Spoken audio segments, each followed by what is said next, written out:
ఎంతో అద్భుతమైన అవకాశాలు అది కల్పిస్తుంది.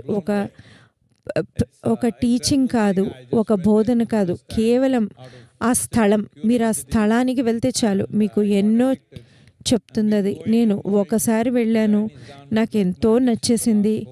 ఇక నేను వెళ్తూనే ఉన్నాను. చైనీస్ గవర్నమెంట్ వల్ల గత 4 సంవత్సరాలుగా నేను వెళ్ళలేకపోయాను. మళ్ళీ ఇప్పుడు వెళ్తున్నాను. వెళ్ళి అక్కడ ఉన్నదంతా తాగేస్తాను. ఇప్పుడు సద్గురు చెప్పిన దానికి తమిళ అనువాదం వస్తుంది. வழங்கிக் கொண்டிருந்தார். அருகில் அவருடைய துணைவி தேவி பார்வதி ஒரு சாட்சியாக அமர்ந்திருந்தார்.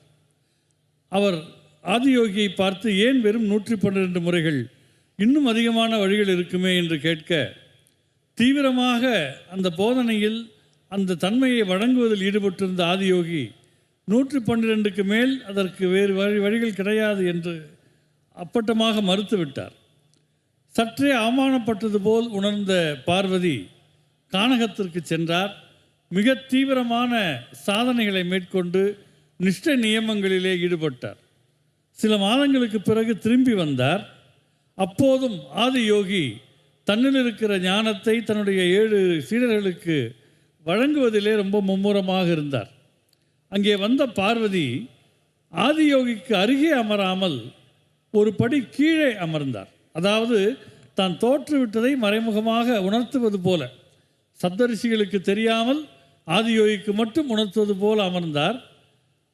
ஆதியோகிக்கு அது புரிந்தது. அப்போது அவர் சொன்னார், உடல் என்கிற எல்லைக்குள் இருக்கிற வரையில் 112 முறைகள் தான் சாத்தியம்.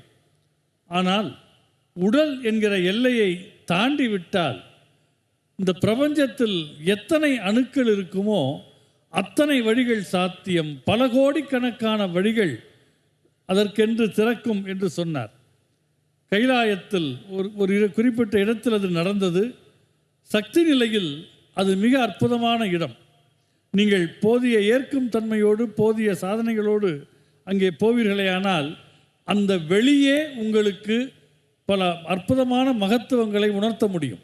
ஒரு போதனையாகவோ ஒரு பயிற்சியாகவோ இல்லாமல் வெறுமனே அந்த வெளி அத்தகைய தாக்கத்தை ஏற்படுத்த முடியும். நான் முதல் முறை அங்கே ஒரு ஆர்வத்திலே போனேன். அதன் பின் அது மிகவும் ஈடுபட்டு பல முறை சென்றேன். இப்பொழுது மீண்டும் அதற்கான வாய்ப்பு ஏற்பட்டிருக்கிறது.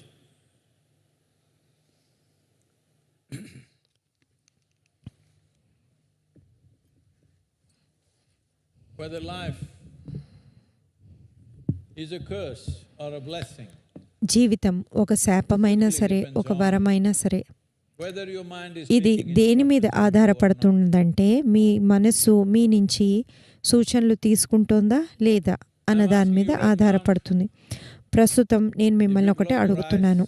మీరు కళ్ళు మూసుకుంటే think of an ocean. మీరు ఒక సముద్రాన్ని ఊహించుకోగలరా? How am I supposed to know? నాకెలా తెలుస్తుంది? Can you visualize an ocean in your mind? మీరు కళ్ళు మూసుకొని మీ Can you visualize మనస్సుతో a tiger? ఒక సముద్రాన్ని ఊహించుకోగలరా? Can you visualize ఒక ant? పులిని ఊహించుకోగలరా?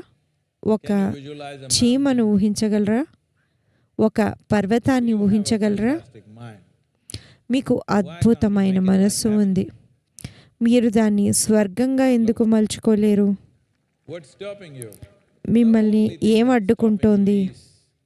మిమ్మల్ని అడ్డుకుంటున్న ఒకే ఒక విషయం, In a conscious మీ మనస్సుని మీరు ఎరుక అయిన స్థితిలో ఉంచుకోకుండా అది ఒక నిర్బంధ ప్రతిచర్యగా ఉండేలా చేశారు. what it మీ మనస్సులో ఏం జరుగుతుందో మరెవరూ నిర్ణయించగలరు. that somebody ఇది else can decide what happens in your అతి ఘోరమైన బానిసత్వం కాదు.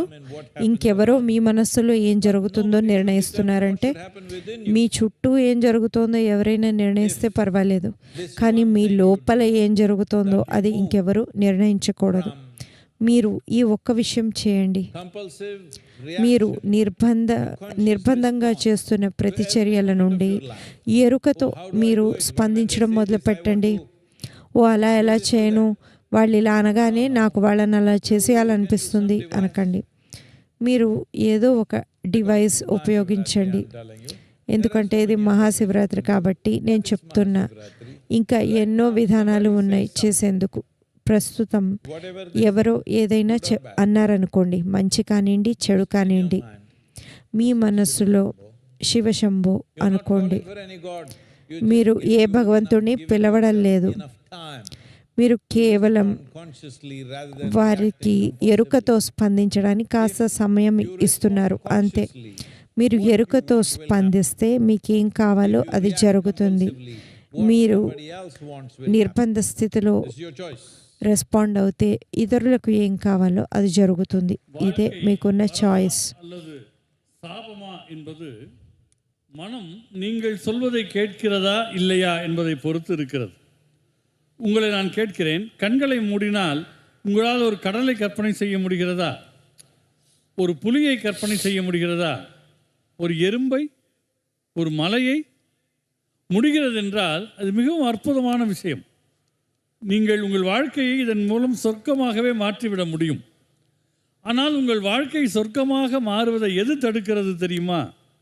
எதையும் விழிப்புணர்வோடு அதற்கு பதில் சொல்வதை விட நிர்பந்தம் காரணமாக எதிர்வினை ஆற்றுகிறீர்கள்.